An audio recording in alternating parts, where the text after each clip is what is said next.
നമസ്കാരം. മ്യാൻമറിലും അയൽരാജ്യമായ തായ്ലൻഡിലുമൊക്കെ ശക്തമായ ഭൂചലനത്തിൽ നിരവധി ആളുകൾ കൊല്ലപ്പെട്ടതായും വൻ നാശനഷ്ടം സംഭവിച്ചതുമായുള്ള റിപ്പോർട്ടുകളാണ് പുറത്തുവരുന്നത്.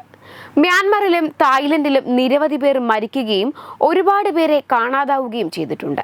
ശക്തമായ ഭൂചലനം അനുഭവപ്പെട്ട ബാങ്കോക്ക് നഗരം ദുരന്ത മേഖലയായി പ്രഖ്യാപിച്ചു. നിലവിലെ സാഹചര്യം കണക്കിലെടുത്ത് മ്യാൻമറിൽ ഒന്നിലധികം പ്രദേശങ്ങളിൽ അടിയന്തരാവസ്ഥ പ്രഖ്യാപിച്ചിരിക്കുകയാണ്. നാശനഷ്ടങ്ങളെക്കുറിച്ച് ഔദ്യോഗിക സ്ഥിരീകരണം വന്നിട്ടില്ല. മരണസംഖ്യ ഇനിയും ഉയരുമെന്നും നൂറുകണക്കിന് കെട്ടിടങ്ങൾ തകർന്നിട്ടുണ്ടെന്നുമാണ് റിപ്പോർട്ട്. അതേസമയം ബാങ്കോക്കിൽ നിർമ്മാണത്തിലിരുന്ന കെട്ടിടം ഭൂകമ്പത്തിൽ തകർന്ന് തരിപ്പണമാകുന്ന ദൃശ്യങ്ങൾ വൈറലാണ്. ഇപ്പോഴിതാ നടിയും അവതാരകയുമായ പാർവതി ആർ കൃഷ്ണ പങ്കുവച്ച സോഷ്യൽ മീഡിയ പോസ്റ്റാണ് വൈറലാകുന്നത്.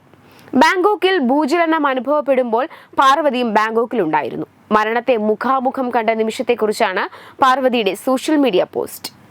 ഭൂചലനം സംഭവിക്കുമ്പോൾ പാർവതി ബാങ്കോക്കിൽ ഉണ്ടായിരുന്നുവെങ്കിലും സുരക്ഷിതയാണ്. ഇപ്പോഴും തന്റെ വിറയൽ മാറിയിട്ടില്ലെന്ന് പാർവതി കുറിപ്പിൽ പറയുന്നു. ഇത് എഴുതുമ്പോഴും എനിക്ക് വിറയൽ അനുഭവപ്പെടുന്നുണ്ട്. പക്ഷേ ജീവിച്ചിരിക്കുന്നതിൽ ഞാൻ നന്ദിയുള്ളവളാണ്. ഇന്ന് ബാങ്കോക്കിൽ വെച്ച് ഏറ്റവും ഭയാനകമായ ഭൂകമ്പം എൻ്റെ ജീവിതത്തിൽ ആദ്യമായി ഞാൻ അനുഭവിച്ചു. 7.7 തീവ്രത രേഖപ്പെടുത്തിയ ഭൂകമ്പം എല്ലാം പിടിച്ചുലച്ചു. കെട്ടിടങ്ങൾ തകർന്നു വീഴുന്നതും ആളുകൾ ജീവന് വേണ്ടി ഓടുന്നതുമെല്ലാം ഞാൻ കണ്ടു. ടാക്സികളില്ല, ഗതാഗതമില്ല, ഒന്നുമില്ല, വെറും പരിഭ്രാന്തി മാത്രം. ആ നിമിഷം ആദ്യം ഞാൻ ചിന്തിച്ചത് എൻ്റെ പ്രിയപ്പെട്ടവരെ കുറിച്ചായിരുന്നു. ഞാൻ പെട്ടെന്ന് എൻ്റെ കുടുംബത്തെ വിളിച്ച് അവരോട് സംസാരിച്ചു. ഇതായിരിക്കും എൻ്റെ അവസാന നിമിഷമെന്നും അവരോട് ഞാൻ അവസാനമായി സംസാരിക്കുന്നത് പോലെ തോന്നി. അവരോട് സംസാരിച്ച നിമിഷങ്ങൾ ആശ്വാസത്തിൻ്റെയും നന്ദിയുടെയുമായിരുന്നു. എന്താണ് സംഭവിച്ചതെന്ന് ഞാൻ ഇപ്പോഴും മനസ്സിലാക്കാൻ ശ്രമിക്കുകയാണ്. എനിക്ക് ജീവിതത്തിൽ രണ്ടാമതൊരു അവസരം ലഭിച്ചിട്ടുണ്ടെന്ന് എനിക്കറിയാം.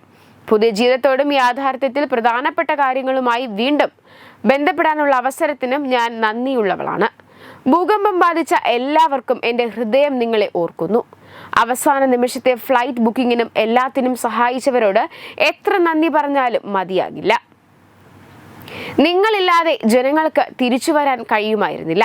എപ്പോഴും ഞാൻ നിങ്ങളോട് നന്ദിയുള്ളവരായിരിക്കുമെന്നാണ് പാർവതി പറയുന്നത്.